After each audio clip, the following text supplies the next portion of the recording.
Hey everyone, welcome to Office Hours with Cloud Posse, your weekly dose of insider DevOps trends, AWS news, and Terraform insights, all sourced from our sweetops community, plus a live Q&A you can't find anywhere else.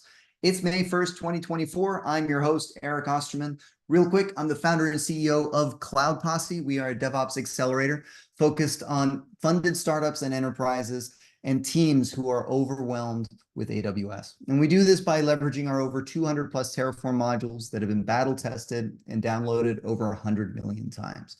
So no matter where you find yourself on this journey, we are here to help your startup launch better products faster so you can free up your bandwidth for innovation and nail your value delivery every time.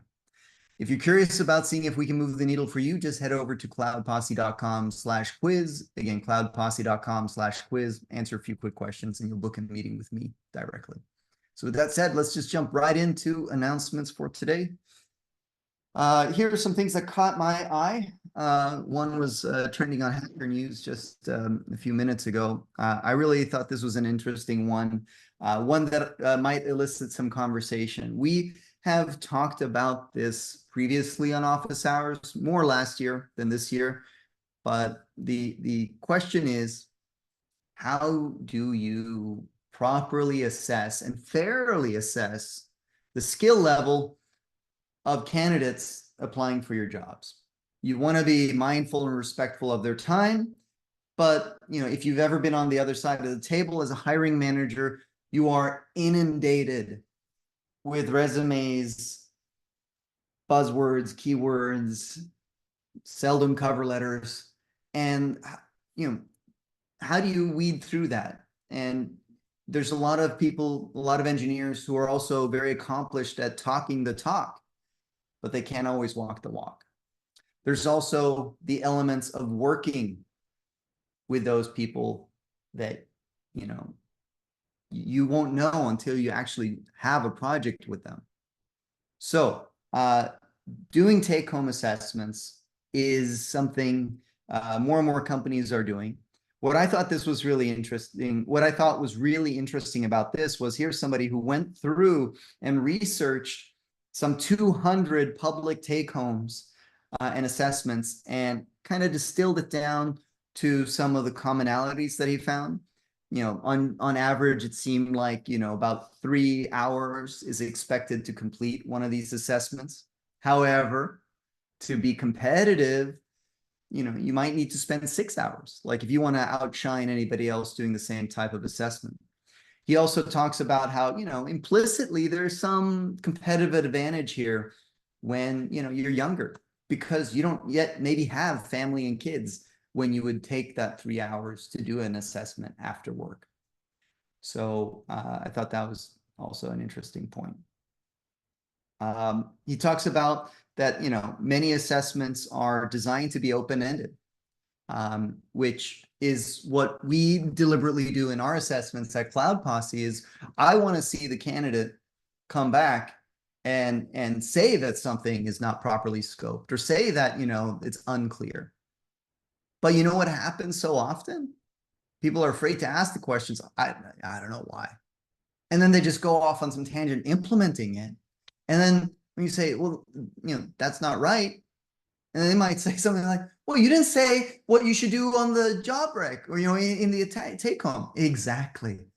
Right? Exactly. That's what we want to see, that you're a self-starter. We want to see that you have built-in circuit breakers when things aren't long. So one of the ideas I really liked in one of these suggestions here, and I'm not sure exactly where it was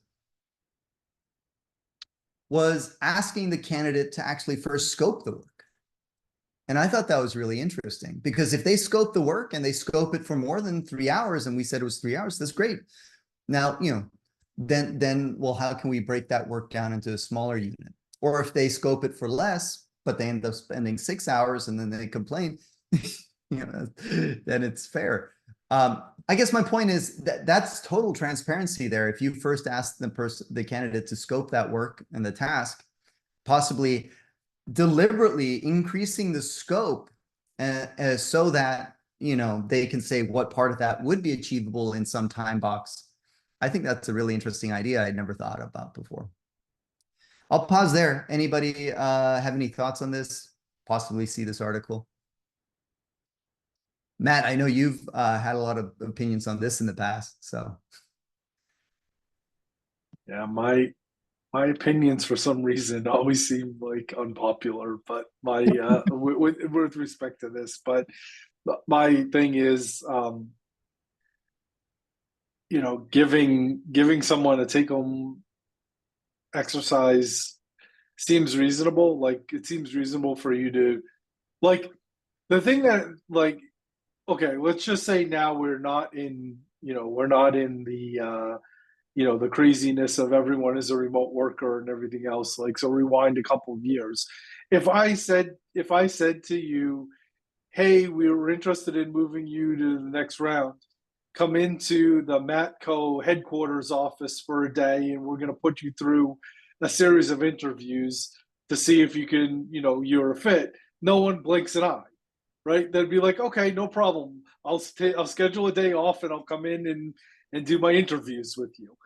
But then the minute you say like, here, I want to give you something that you can do not under the scrutiny of our users, not on any time pressure, whatever fits into your schedule, and we expect you to take a few hours to do it. People start losing their minds, which I don't quite understand. Like it seems like just counterintuitive to me. Like, and it doesn't seem like it's different. So I've seen the argument where some people say actually pick up a task from our backlog and like do it as a take home exam. And there are lots of reasons that I understand why that could be helpful, but also could be hurtful.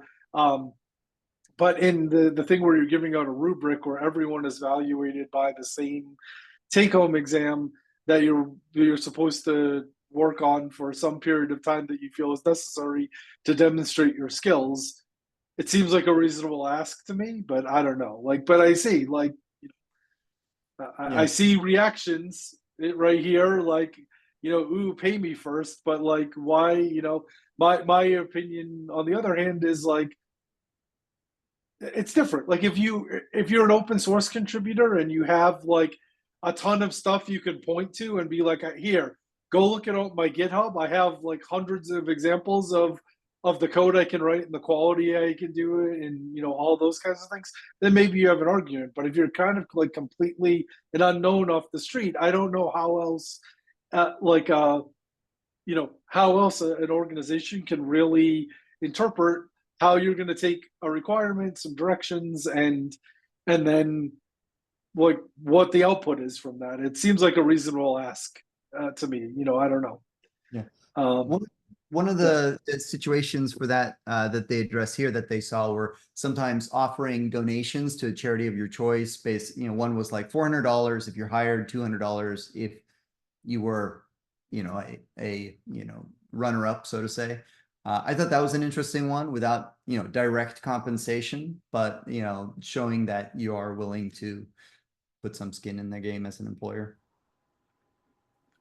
Just to quickly add on to that, so on my team, when we've been hiring or posting out recs, we've done this approach where we tell people we have an exam or we have some tests, but we've never actually given that. And as part of that, telling people that we have a test, we offer compensation alongside that. So whether it's creating this thing in Terraform, whatever that test might look like, we have an idea of what that is. And we'll usually, we're under 5 employees, so maybe, and it's all contract based. So we usually do ask for hourly rates. And the responses have been pretty good. We've usually found high quality candidates responding to our job postings. We usually have like an hour-long conversation with them, and we just consider that a free one. We don't pay them for that. And then if we were to ask them to do anything else or do another interview, we've always set the expectation that we would pay them. And yeah, that seems to be working out pretty well for us.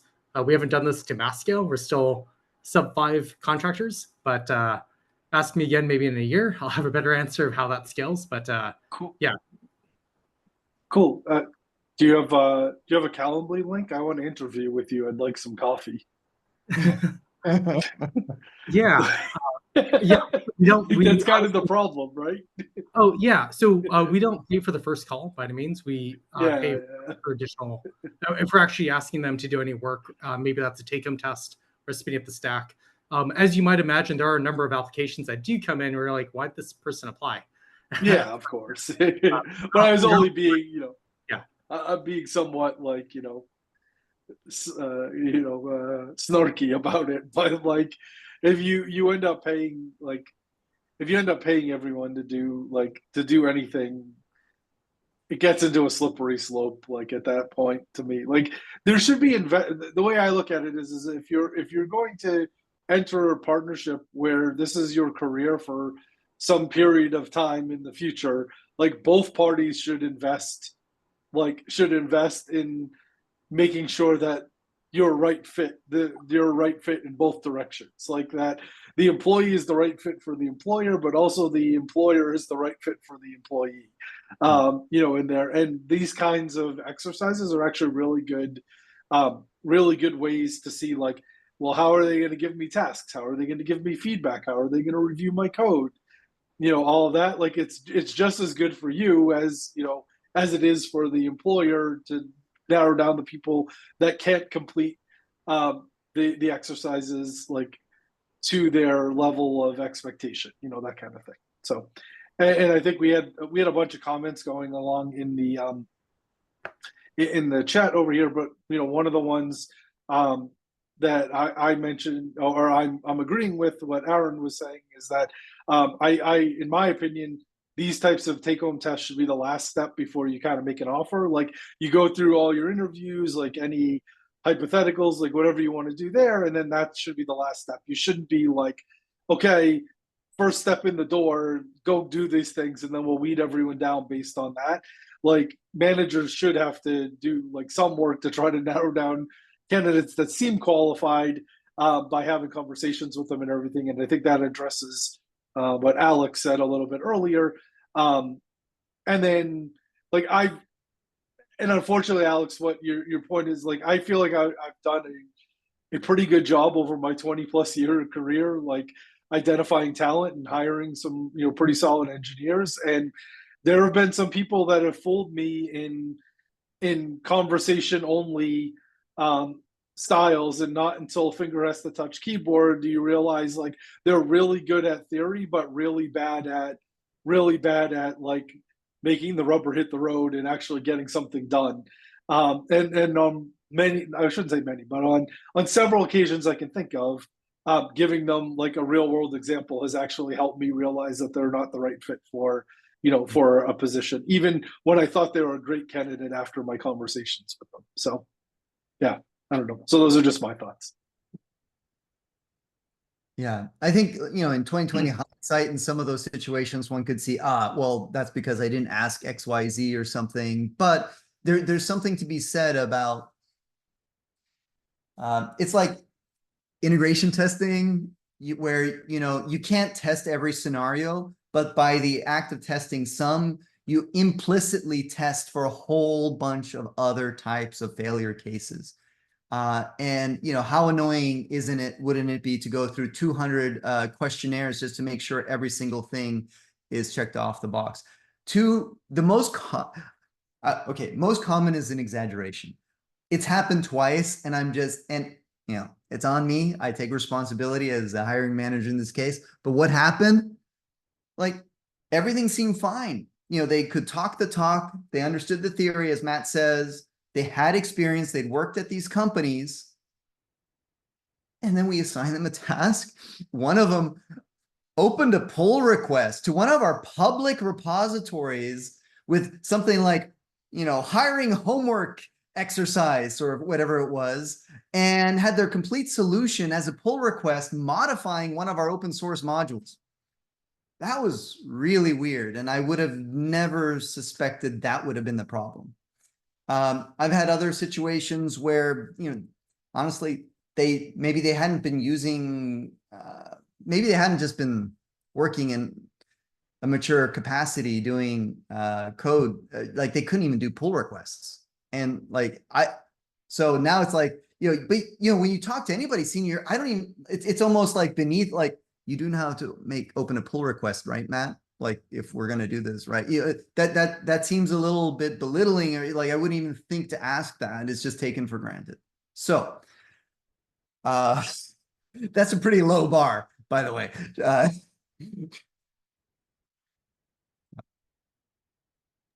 All right. Yeah.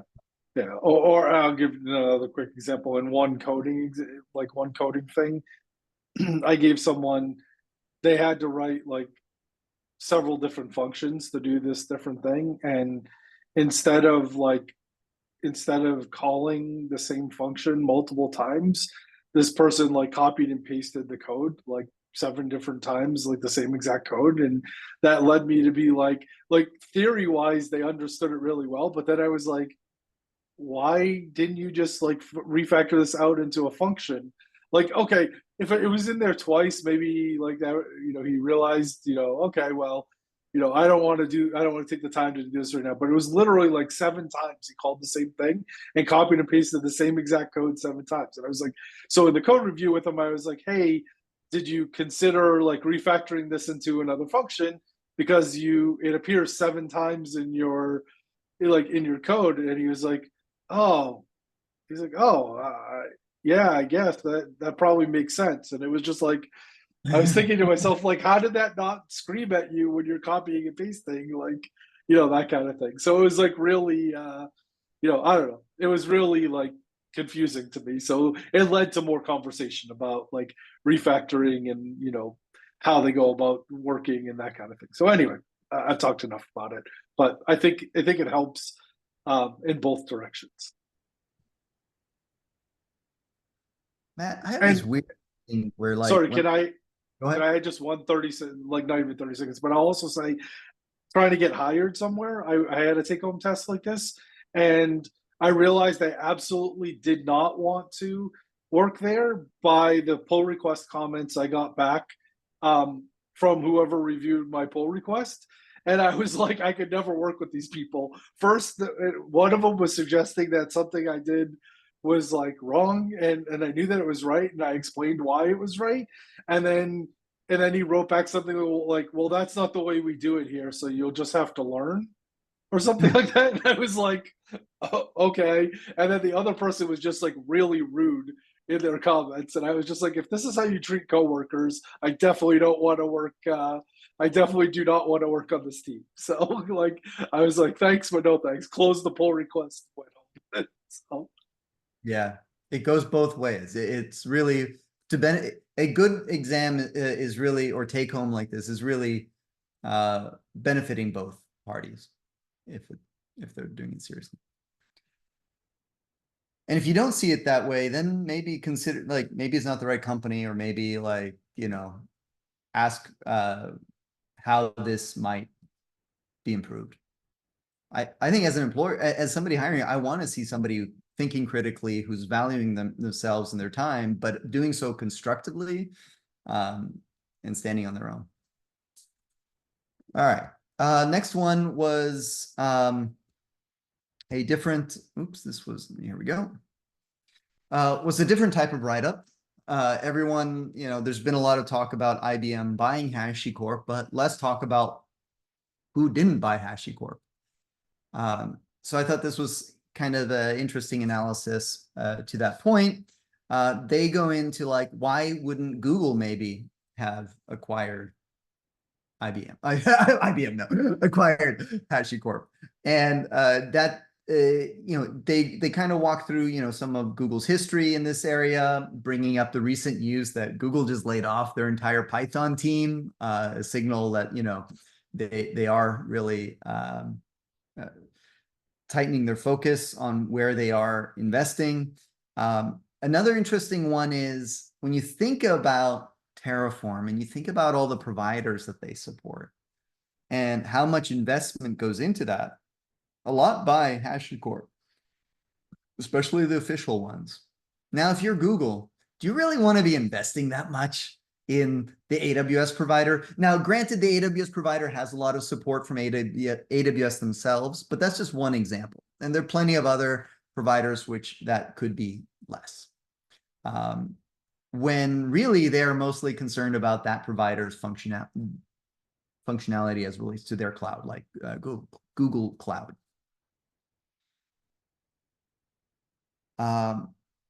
Let's see what else was standing out, if I remember. And in the end, yeah, Google gets, all the benefit of that open source without really needing to commit. Has anyone else seen the article? Any other points they want to bring out?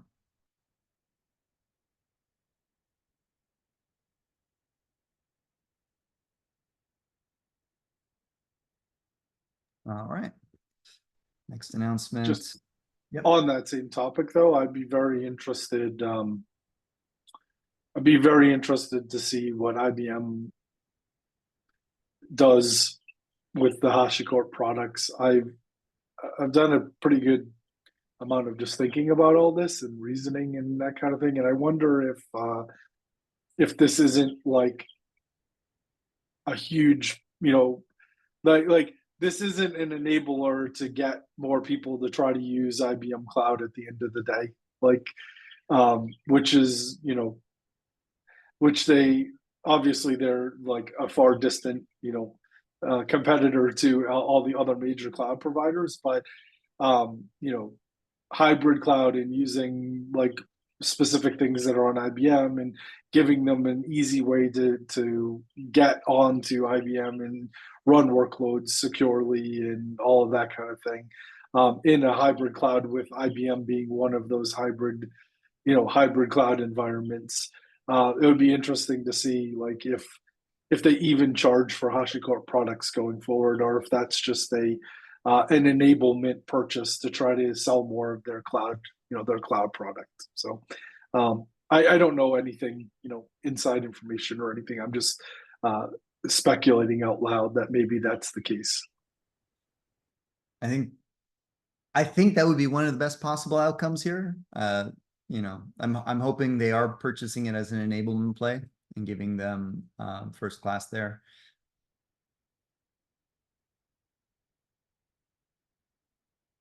Yeah. There was also talk related to the hybrid stuff and Google, and why Google is maybe not investing as much in the hybrid stuff, but I don't remember the details. Anyway, next topic. There's been more and more of these type announcements. I think a lot of the major Linux distros have dropped HashiCorp as a package. GitLab removed their GitHub actions that were supporting Terraform, and Homebrew. It was not GitHub actions, but workflows, GitLab workflows. Oh, GitLab. Yeah, did I say GitHub? Yeah, you said GitHub actions. GitLab's GitHub actions.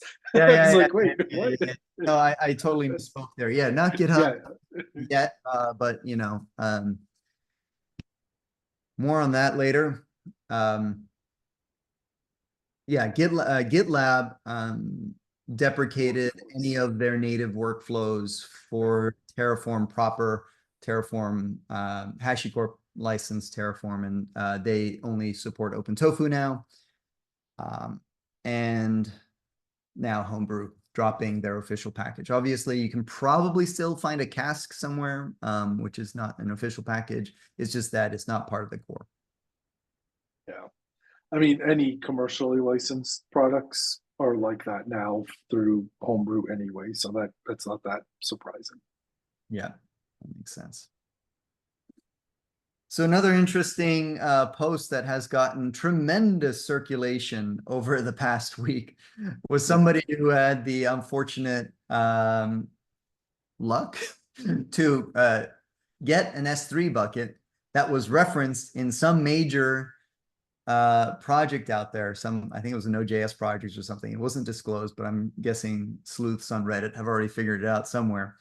And they incurred, like, within, was it like hours or minutes, thousands of dollars worth of S3 spend before they turned it off. Somehow this bucket also had write permission to it. So yeah, public write access to Actually, it didn't. That was how it all started out. So the whole thing that they discovered was that 4xx responses to S3 buckets were being charged to owners of the bucket. Oh, okay. Like that's actually the major complaint to this was that when you had misconfiguration. So this bucket, they chose the name that was the default bucket name for a backup of some popular service. For like this thing could back up to an S3 bucket, and they happened to choose the right name for that whatever was the default. And then everyone that had this package installed but hadn't ever configured backups on it tried to back up to this thing like immediately because it now existed. The API returned a 403, and all those 403 requests actually get counted as requests on AWS, and that's actually and you can see that it's S3 charges for unauthorized incoming requests, and they confirmed that with AWS support, and that is the case. But I have seen since then that Jeff Barr commented on it, that this caught his attention. He took it to the right people, and they will shortly be fixing this so that customers don't have to get charged for unauthorized requests to their bucket. So they are going to deal with it. But then in the meantime, the guy said he then purposely opened up write access on his bucket to see where all these requests were coming from. And he said he then got the backups of like all these different people's whatever software this is into his bucket. And he said in a few minutes he got like 10 gigs worth of data like uploaded to his bucket. So then he turned it off again because he didn't want to get charged for like some crazy amount of data. Okay. Wow. Yeah. So you could see there 100 million put requests within a day. Yeah. Insane. Yeah. So it's pretty crazy. And that was basically $1,300 within that short time period as well. Within a day. Yeah. Wow. And it takes a lot. It takes a lot to actually get charged like that much for S3. S3 is like super cheap, right? So to get charged 1,300 for S3, that's what he's telling you. He had 100 million denied S3 put requests in less than 24 hours. So it's crazy. And I mean, he must have at least had budgets enabled, or for some reason was looking at the billing dashboard. I could totally predict this going a different way.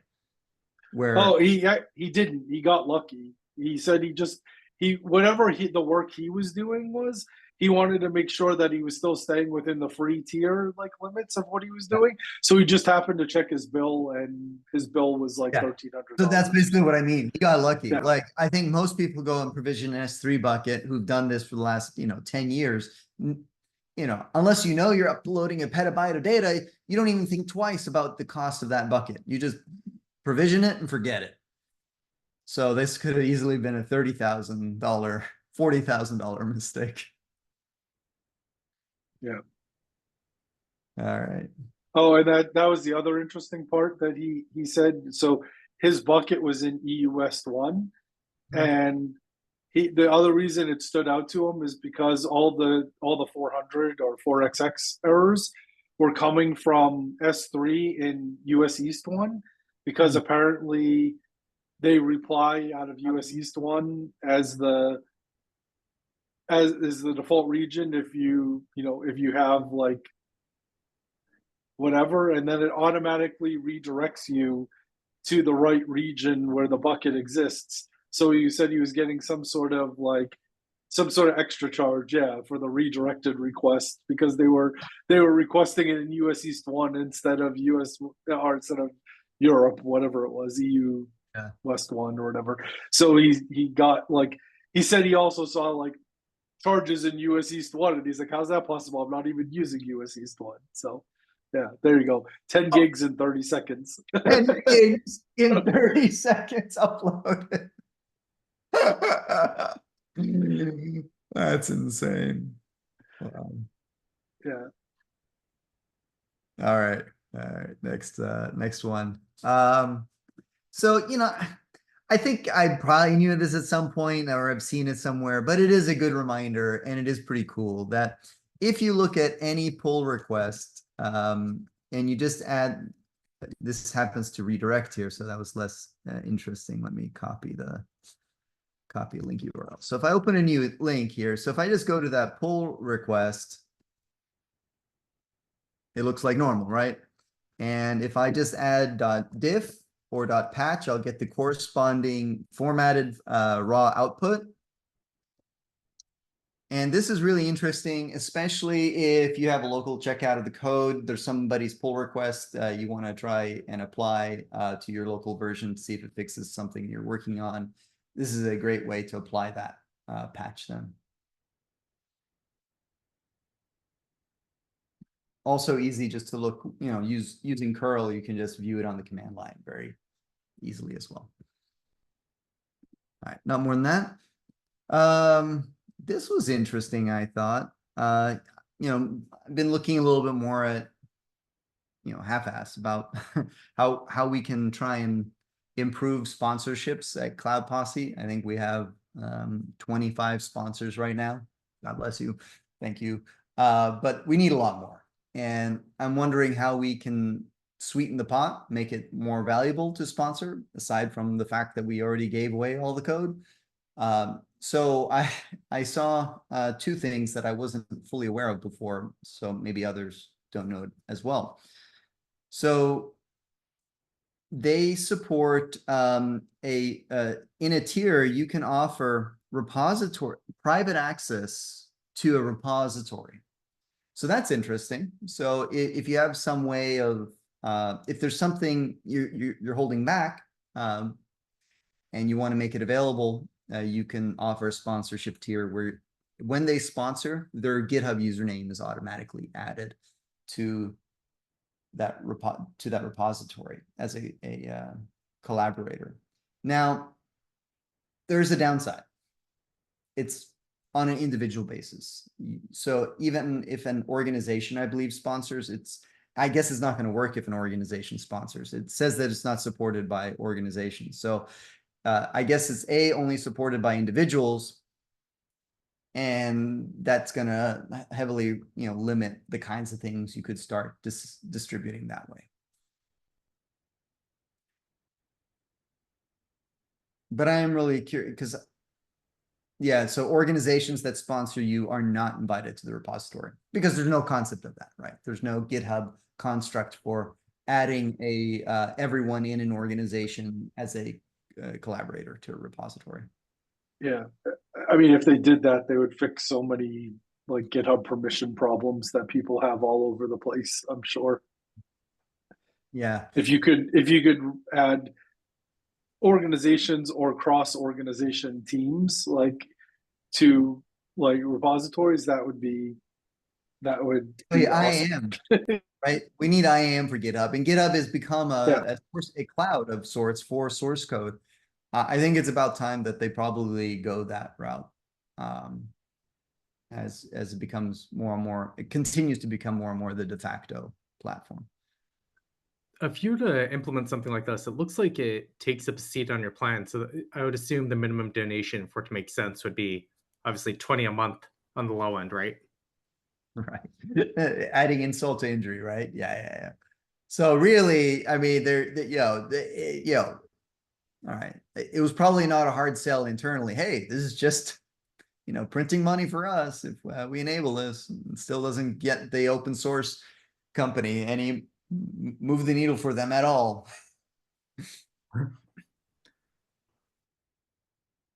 And yeah, if you're an open source company using GitHub Enterprise, those seats aren't cheap. Yeah, I don't think I've ever donated more than 10 a month for any projects that I've sponsored. And that's obviously because I'm across a number of different projects, or there's a lot of different projects I end up using, but it feels a little hard to do 20. I mean, for Cloud Posse, actually is pretty cheap, but for the one-off project that you're just using, you want to sponsor, it's I don't know about 20. But yeah. Yeah, and I understand that, it feels hypocritical as well for me, but we depend on a lot of open source. That 20 or that I think we get about $90 a month in sponsorships, would easily go 10x that to all the open source that we depend on ourselves. So I think from an individual sponsorship perspective, I don't have, huge hopes that the number goes up above, 10, 25, 30 is amazing, but even then it's probably not in perpetuity. Then it's probably just for a few months or 6 months or something like that. For organizations though, I think the expectation could be a lot higher and should be a lot higher. I've come across a number of projects where I see someone sponsoring 500 or 1,000 a month for something like there's an alternative to Atmos for the GitHub workflow or the Terraform workflows, or like GitHub Actions, someone sponsoring that person like 1,000 a month, I think, to basically keep working on those actions, which I'm like, that's pretty cool. It's a way to make it sustainable. Ideally, they get 10 to 20 of them. Is it the D? I forget. I just know the username begins with the D. Yeah, the DF look, that guy. Getting power to you, bro. Power to you. Because that's 10x what we get. Oh man. All right. To be honest, I don't know if it was publicly available on your GitHub, but I'm actually a little surprised you're only getting 90 a month. I thought you folks would be getting a lot more. Yeah, and I mean, it's I don't have delusions right now that we could operate fully as open source and sponsorships or some, but it would be nice to feel like there is some there's some punch behind it, because at $90 a month it's it's 30 minutes of our time, and we still have tens of thousands of stars. We have we have lots of repositories. I think we have 15,000 merged pull requests, and other things. So next, Eric, I think that you mentioned this, and maybe it was Jeremy White who brought it up. But that T protocol, the like blockchain project surrounding supporting open source. I know that it's a stretch, because it's like, hey, yeah, we don't want to be involved in, or like I personally look at it as like getting involved in dApps or like anything that's like blockchain just has this barrier to entry that just feels like it's a pain in the ass. And I think it's t.xyz. Yeah, I forget what it was. Yeah, this one. Yeah. This, I know that this isn't a perfect solution because, hey, we haven't figured out the usability of blockchain, right? Like it's just not it's not a well-established enough technology that is there yet. But this feels like it should be something that Cloud Posse should sign up for at least, and like get the organization involved in, because I think you folks with your 10,000 stars, with how many open source repositories you have, it feels like you would move up very quickly in this ecosystem. And I think it is something you should look into, because in the long term, a project like this is the thing that I think we could start to move the ball forward on what actually contributing money to open source like companies and open source contributors really could look like. So I don't know, I would encourage you to look into it more, because I started to read their white paper, I got excited about it, and I'm like meaning to go back. And I think regardless of the fact that its usability sucks, because again, blockchain, it's just not there yet, I still think it's worth maybe investing that time, because of what you're getting at. Like, yeah. Yeah, I think the other problem with this in particular is that it only counts projects that are distributed by package managers. So like the rankings that they do have to do with like how many times, npm install or whatever. I'm blanking out on by Isn't the like, Terraform or the Tofu registry, couldn't that be included into that so system? it might be able to. I'm just saying, like right now, this particular. So go to that, like check my project T rank. I did this before. See that big button, Eric, down towards the bottom. Oh yeah, yeah. Okay. So start searching for like Atmos or something, and it only shows you. No, you can't put that in there. Just type Atmos because it's just by the package name that exists in a package manager. So that's how they rank. Like, that's how they rank like everything in with like how many times it's been distributed. And it doesn't even look like they're supporting like Golang. They're only supporting like PyPy or NPM. So maybe the protocol and the capabilities that it has today are not enough. And I don't even know if it's fully launched yet, but I think that's feedback to them because it's really good to know that, hey, it's not actually supporting the projects that we're probably talking about here. But I think there's something interesting there. Somebody in the comments asked, isn't this kind of like Gitcoin? And I don't know if Gitcoin is similar. Maybe worth looking into.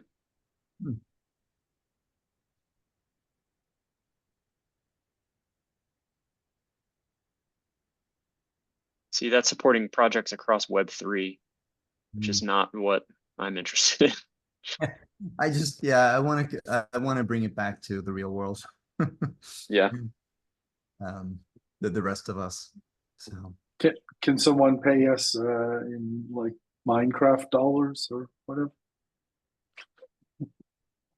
So Matt, that reminds me, you shared this based on one of your it was the other Matt Gowie in this case, but I saw you shake nodding your head there, Matt, which is no, I know this thing. I was shaking like recognition to this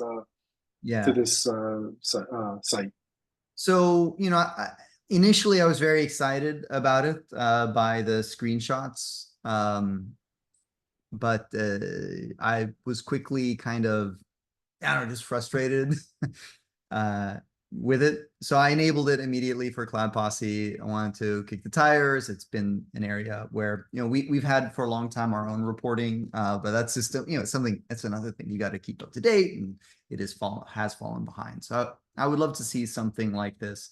So I enabled it, added all, 300 repositories, walked away, came back.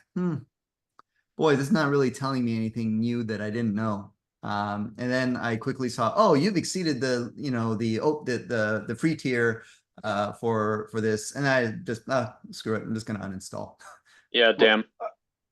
Isn't this the other way? I uninstall, I get a 502 server error, so I ended up GitHub and deleting it. So I don't know. I want to be bullish. I want to support, upstarts. Unfortunately, the experience rubbed me the wrong way. I'm just saying. That's reasonable. Yeah, I was hoping it would be something that could be useful, but yeah. I think this is the inverse of what we would want. This is showing you like the open source projects that you depend on, right? Well, not the other way around. Oh, and maybe that's why I was misunderstood. Anyways, I went to using their GitHub app. You can select which organizations you want to give it access to, and I gave it access to Cloud Posse, and I selected all repositories, and then it fanned out and collected a lot of the data. A lot of the problems with these things, which I understand are reasonable, it's just not reasonable for us. They're optimized for like individual repos because most open source projects are a handful of repos. You don't need the aggregate metrics. In our case, it's useless unless I don't get aggregate metrics. I want to understand how we're doing the health of our open source organization. I want to see what the health is. How many overall stars are we adding? How many overall pull requests are we getting, and so forth. And it has some of that data here, but again, it didn't work because we hit some limit that they had. Maybe a reasonable limit, but if you're doing Terraform, it's an unreasonable limit if you use a lot of repositories. So I found this out through a Denver DevOps Day talk that was happening yesterday. The guy was talking about introducing LLM infrastructure into his Kubernetes cluster, and he was just talking about the product a little bit, and it seemed like it might be of interest to Cloud Posse. I'll share this video with them and, you know, let them know the feedback. I mean, why not, right? Like, hey, they are an upstart, and exactly. you know, they probably could use the, you know, external perspective. I think Cloud Posse is pretty interesting in that, like, you know, what other open source orgs are supporting 300 packages? You know, that's a lot, and I think that it's unique, but that doesn't mean it's not valid feedback, and maybe there's something they could learn from you. Anyway, cool that you checked it out. Sorry it didn't work out. Yeah, it's all right. Well, thanks for sharing and passing it along. If anybody knows similar things, it'd be cool. Personally, I just want this in you know, an SQL database that we can query with Metabase or similar tool to get, you know, the reports and the views of the data that we actually need to see. But shy of that, this is interesting as well. We've tried other things like Stitcher.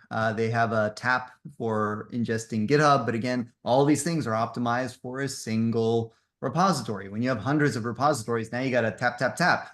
You got to configure each one of those repositories to pull in the metrics, and don't want to do that either.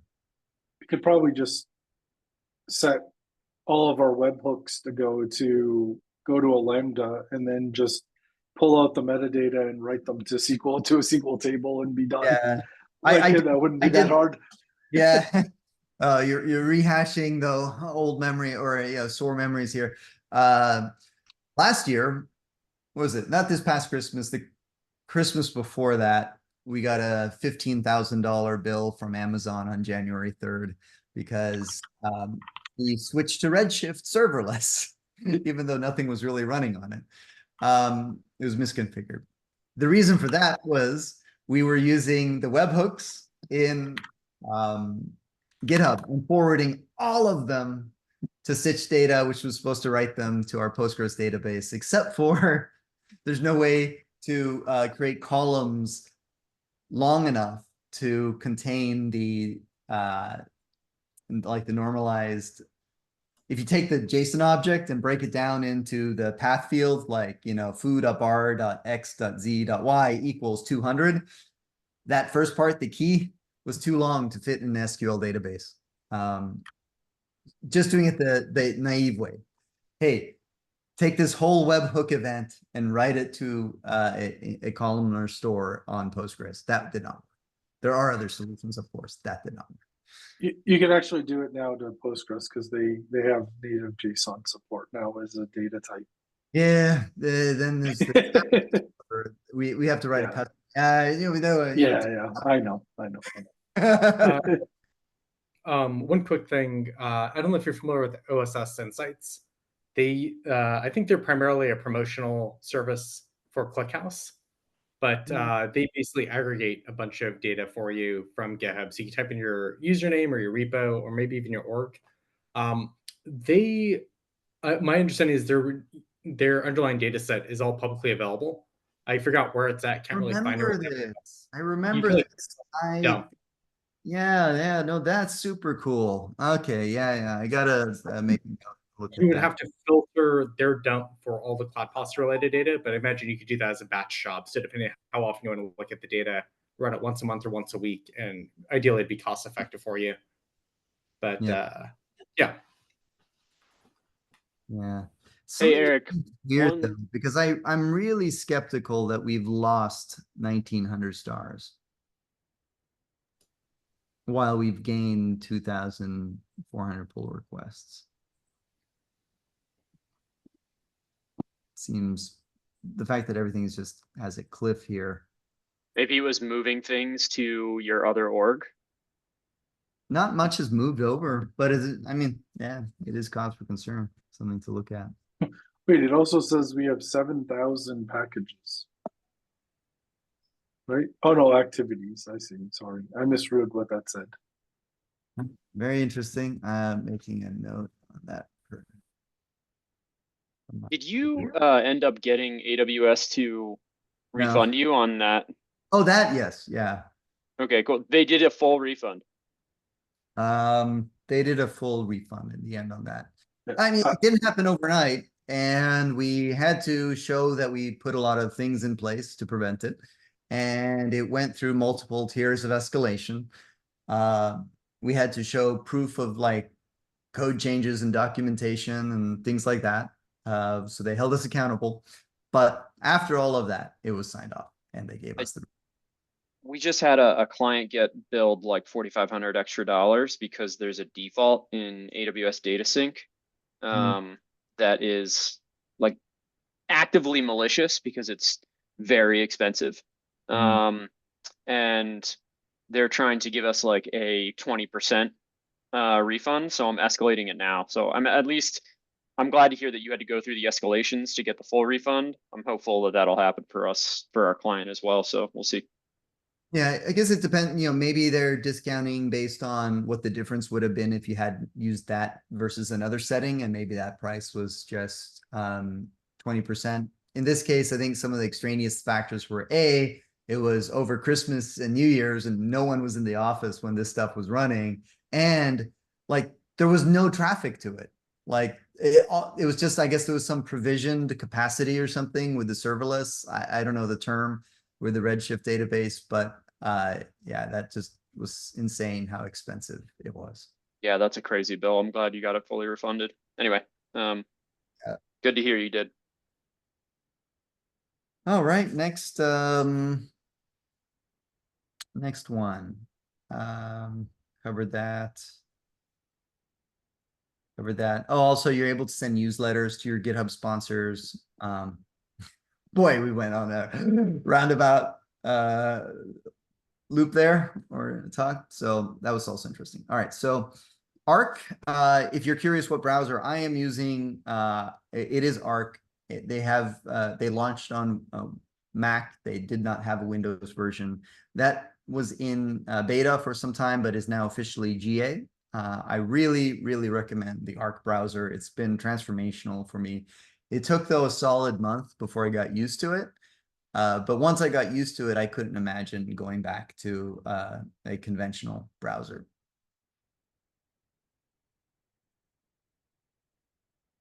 And also interesting with that, I don't know if it's related or unrelated, but I as a Google admin in our org, I just got this email today or yesterday that they just deleted some emails regarding Arc. And I think, and these are 2 users that are on Windows.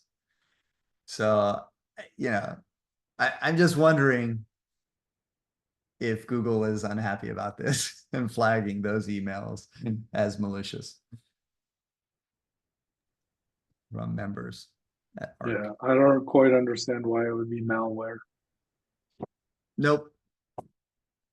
I don't understand either, but it is suspect to me. All right, next. I found this one interesting. Maybe it's because when I was younger, I did a lot of scraping over the years, and I've gone down the rabbit holes of what used to be the ways you did these things with proxies and things like that. I thought it was really interesting to see where the art has progressed. And this article, I believe, is dated 21, so it's already a couple of years old or a few years old.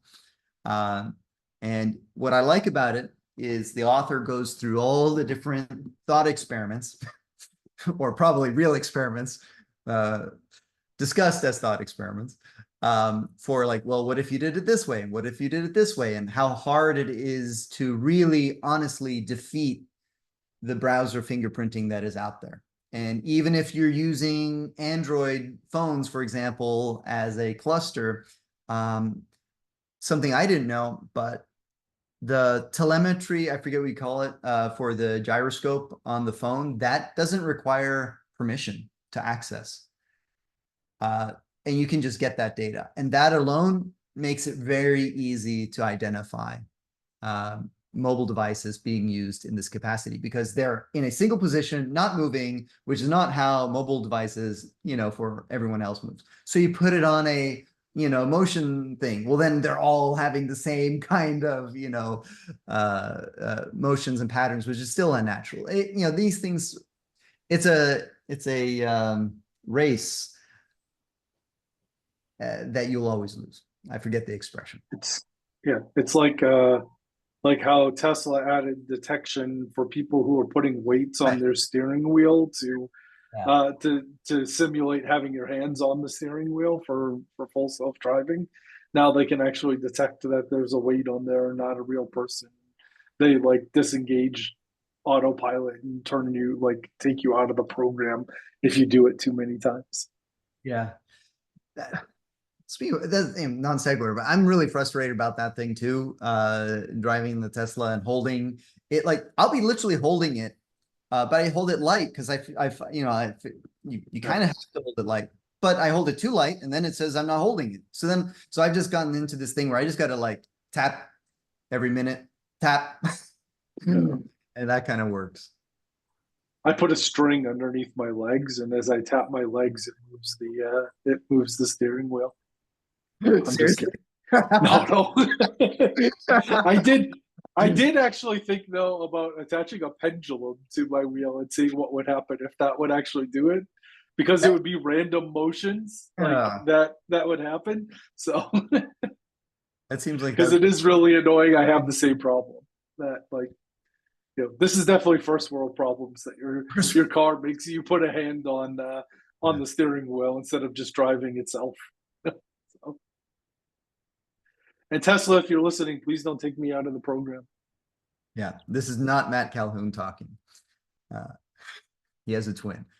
So this is a non sequitur, it's not on topic. I'm just really curious how, Mercedes now was it a level 3 driving which doesn't require active attention. And, I'm in an echo chamber with Terraform. I'm also in an echo chamber with Teslas. And all I hear is Tesla, Tesla, Tesla, full self-driving, all these things. It is, it isn't, whatever. Tesla, Tesla. I don't hear about any of the other car manufacturers. And here comes Mercedes, and apparently has basically true full self-driving. You don't have to pay attention, and we didn't hear anything about it. And why can Mercedes do it as a car company and Tesla can't do it as a tech company? It's worth noting the Mercedes full self-driving, I believe that's only up to 30 or 40 miles per hour. However, the other big thing that's different about what they're doing versus Tesla and the other manufacturers is I believe they take full liability. So God forbid something happens, it's all of their insurance that's covering it up to 30 to 40 miles per hour, which I think is kind of unheard of. Whereas on Tesla, I believe you're still supposed to be fully attentive and liable. And then after 30 or 40 miles per hour on Mercedes, it's up to you. So it's still really cool. I don't know. I haven't driven it myself or test driven any of it, but the fact that they take liability, I'm like, that's awesome. Yeah. Yeah, I actually saw a couple, maybe it was yesterday or a couple of days ago, that China approved Tesla full self-driving. So we'll see. I saw they did that. I didn't understand if it was with attention or without attention. Level 3 or whatever it's called. Was it level 3 they approved for? I think there's a phased rollout to get there, is how it's been. The product has always been called FSD, right? Full self-driving. Yeah. Whether or not you have the attention there or not. So that's why I wasn't. Yeah. Well, first it used to be called auto steer, and then there's 2 models. You have to buy full self-driving, but auto steer is a different thing. Auto steer just kind of keeps you in the lane.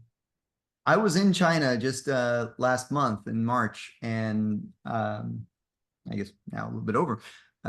They do have fully autonomous self-driving all over the place, at least in Beijing, and driverless. And driverless taxis are a thing there already. And what's crazy about that is if you've ever been there and you've seen the traffic, it is so much more intense and gnarlier than what we have here.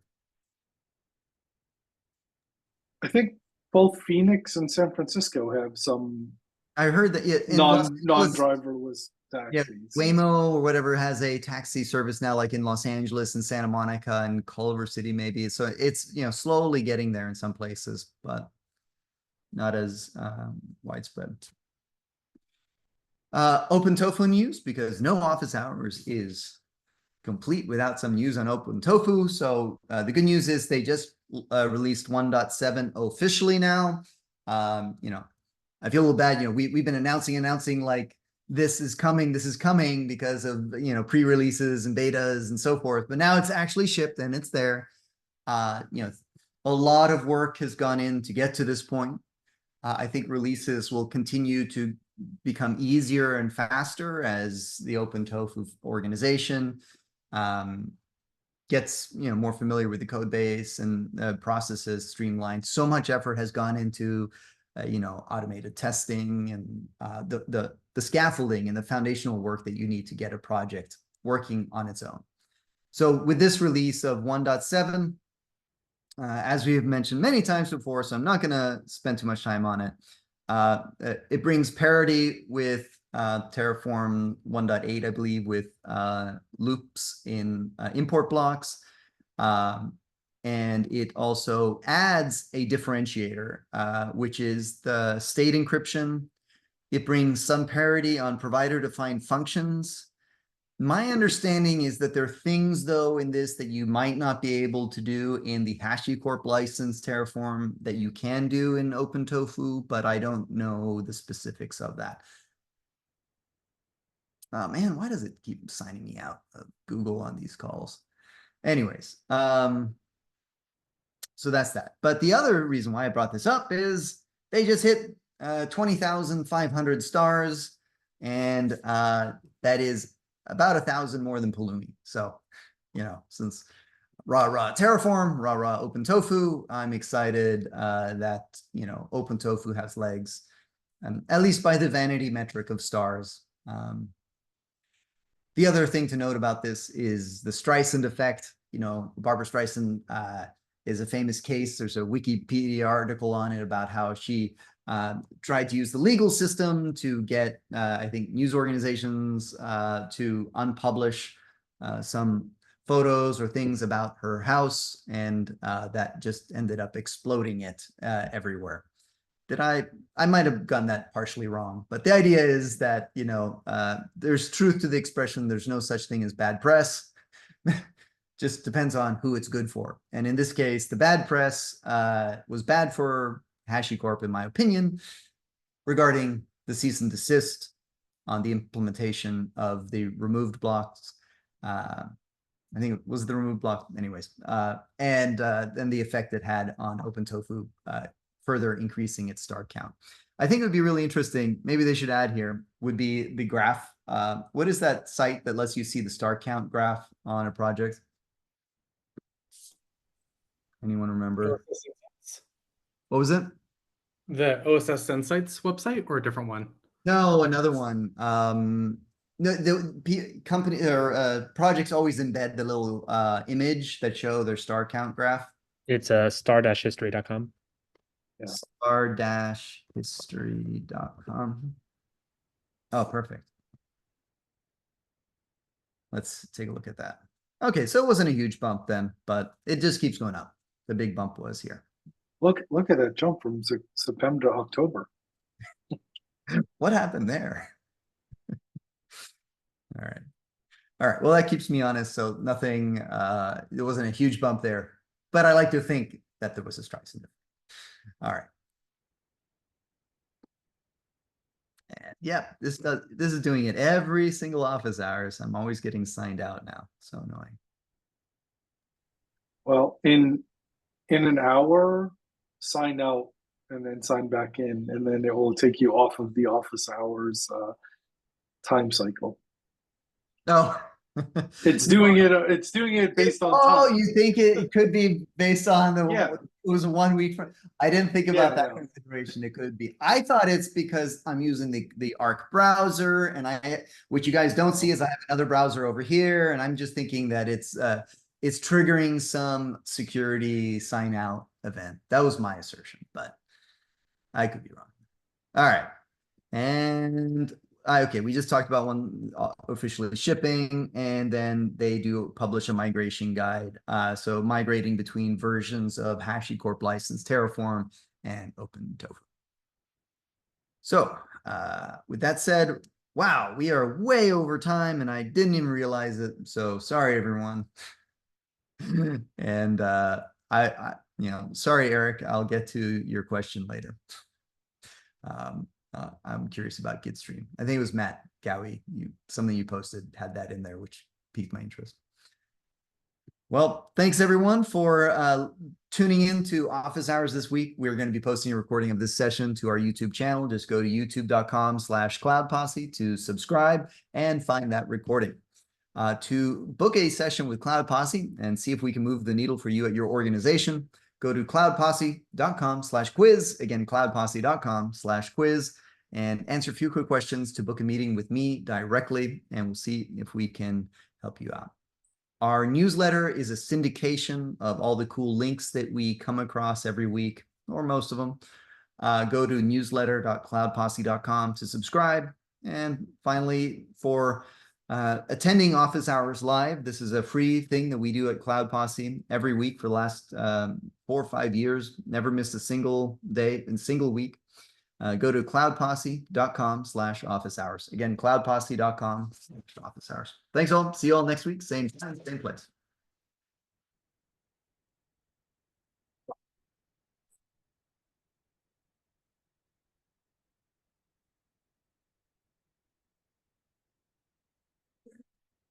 The Zoom control.